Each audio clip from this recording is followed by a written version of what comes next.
My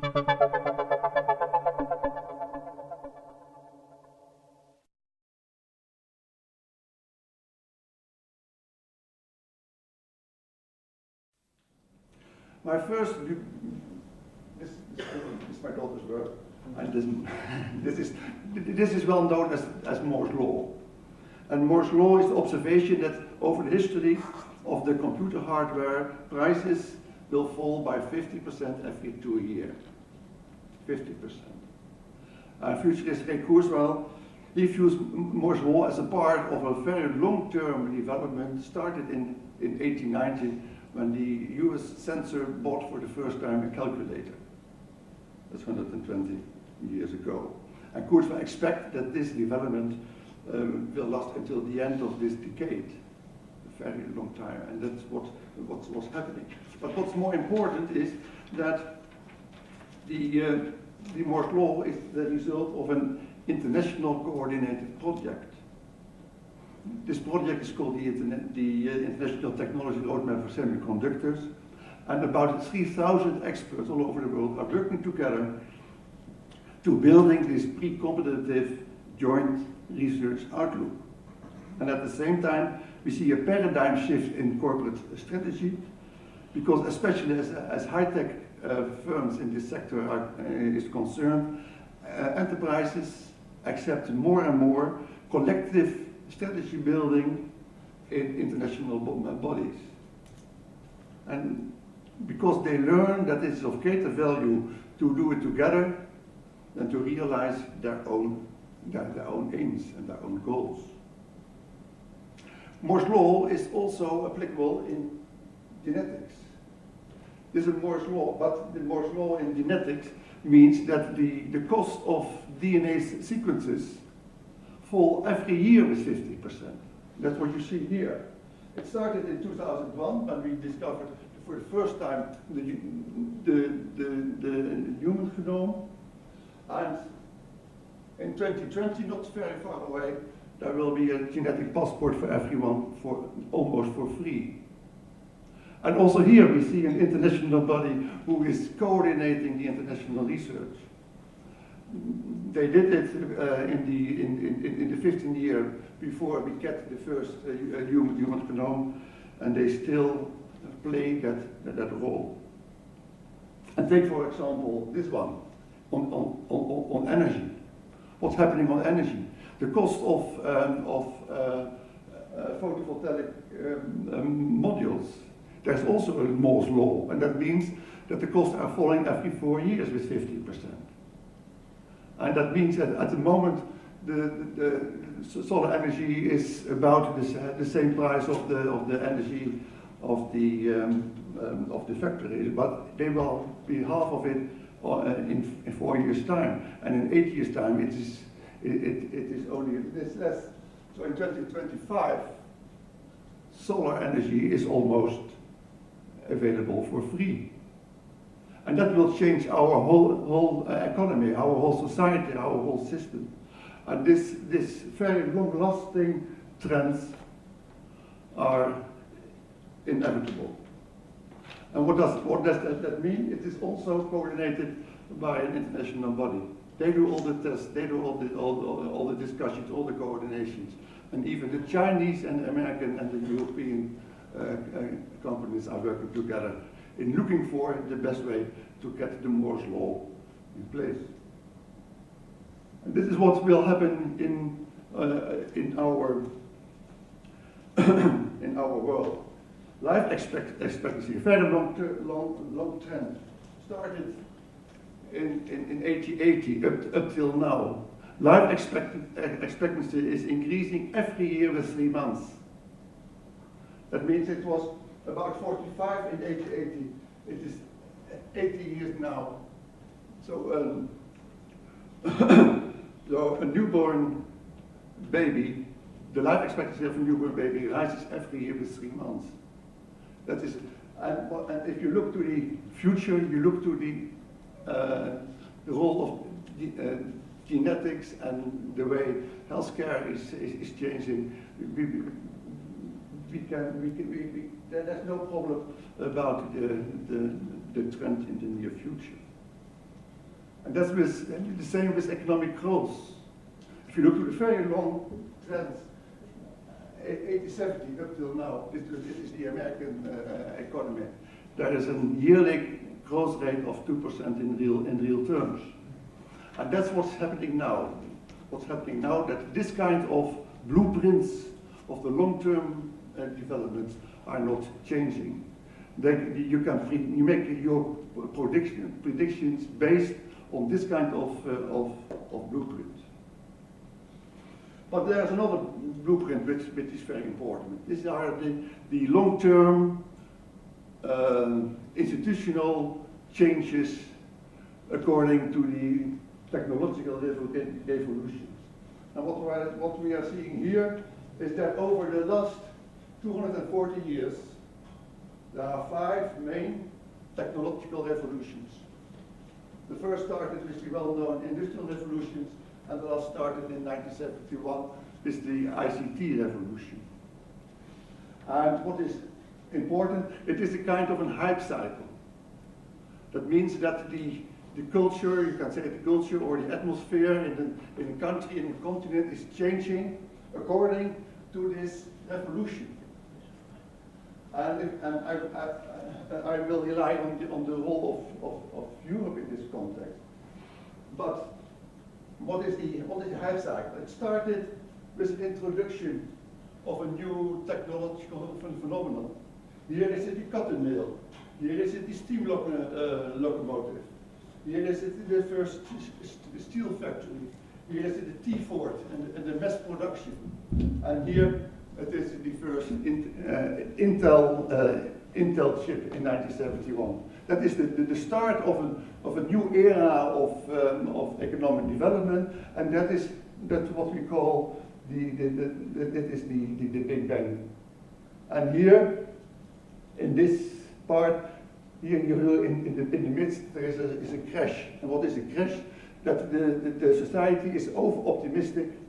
Take, for example, here the Dutch share index was in 1998 706 on the highest level, and in 2001 it was 270. That was the midterm crash predicted according to this model, because there was a panic here. It was the 5th time. And what you also know is that after that crash, there's a period of consolidation, but also on institutional adjustments, and that's the situation we are in now. This is the hype cycle we're talking about. Here is the frenzy phase, the synergy.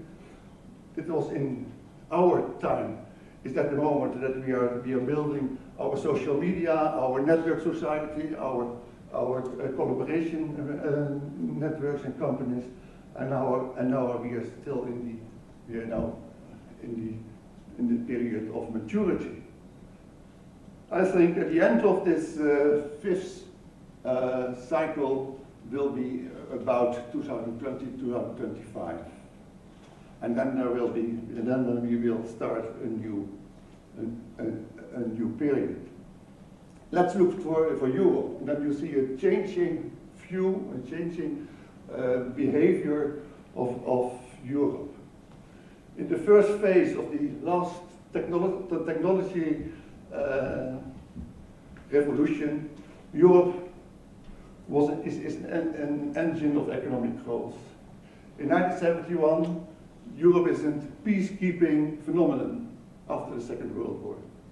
And in the third part, I have to be very short, it was an engine for economic growth, and we were looking for all kinds of instruments to strengthen Europe. We all do remember the process of Europe 1990 by Jacques Delors, very much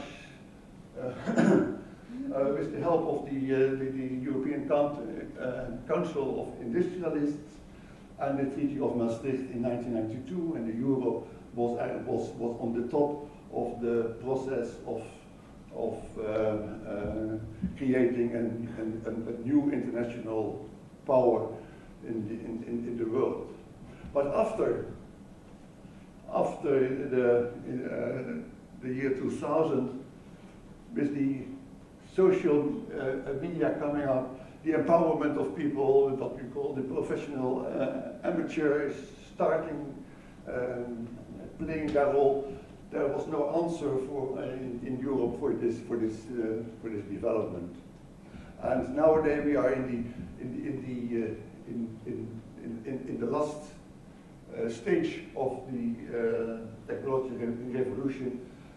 In the technology where we are looking for the coming of singularity, in the period in which the artificial intelligence is more powerful than human intelligence, and Europe is in an identity crisis. Just according to the process of what's happening in the last stage of technology development. But what we also see that the economy is changing. And what we are seeing now that because of the consumer, the end consumer is changing his role in society, we have seen an implosion of the business chain. There are a lot of shops are closed down, and what we can expect, and it's not so very difficult to predict, that there will be an implosion for part of the manufacturing as well.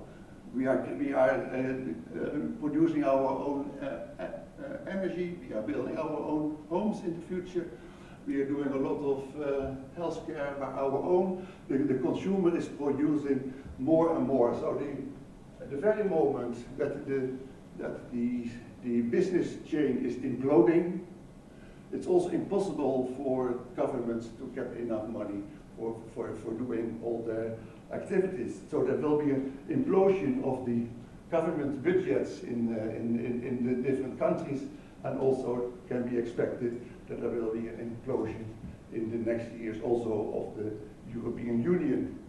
That means that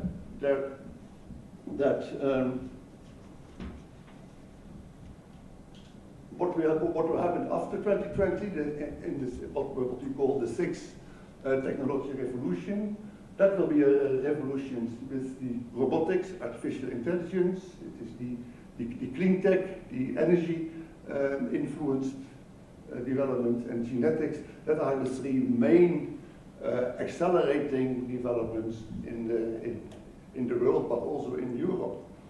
But what will happen in Europe? And then this is, we will have a jobless growth because the artificial intelligence is taking over a lot of work. It does mean we will have the income, we will have the economic growth, but we don't have the jobs. Here, the society will change. In many cultures, there will be a network-based society, and Europe has the possibility to bridge the economic struggle between the two new superpowers in the next decade. The economy of China will be bigger than the of the United States about in 2030, but this is a top-down community, this is a bottom-up community, and the community of Europe is just in between. It is a community in Europe, it has some of the values we have seen in the last speech. And I strongly believe that the postmodern trend, which is the strongest in Europe, especially in northwest of Europe, will be our power to bridge the differences between these nations. To conclude is that the engines of the world are in the accelerating technology developments. They will change healthcare, they will change the quality of living, they will change also the wealth which can be generated in our society, and that means there is a lot of space for community forming or for network forming, for people who like to to get more possibilities to live the life they like most. And Europe will be a leading role, will play a leading role in the decades, say, between 2020 and 2050. Thank you very much.